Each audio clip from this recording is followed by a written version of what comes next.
为了迎接2025年维赛节的到来，在4月13日星期日，位于居港市 Inspektur Marzuki 街道的 Dharma Kirti 寺举行了托钵仪式。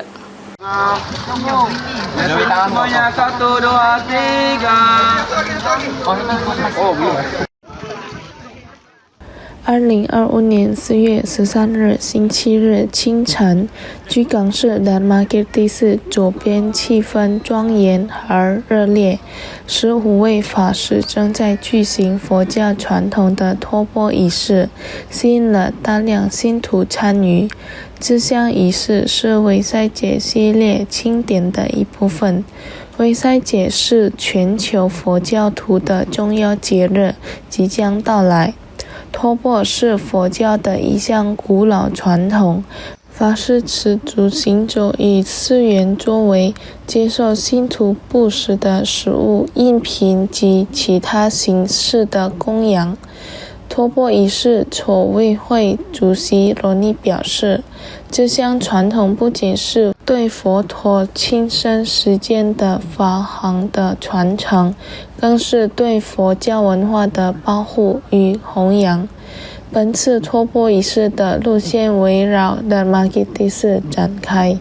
罗尼还补充说，这次所收集的供养物资不仅用于法师日常所需，也将部分捐助给当地的孤儿院，以发挥更广泛的社会关怀作用。在罗尼看来，这一传统具有深厚的精神和历史价值。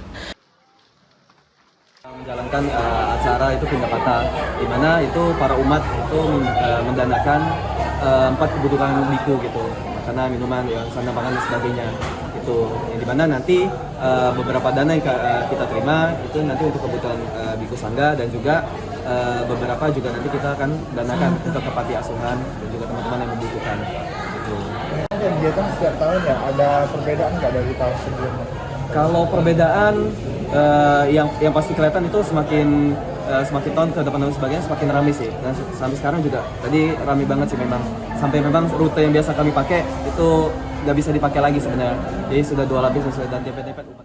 托钵仪式不仅是法师与信徒之间的交流桥梁，更在临近维赛节之际凝聚了社会的维情与善念，传递给处共修共善的正能量。Lutfi Baltivi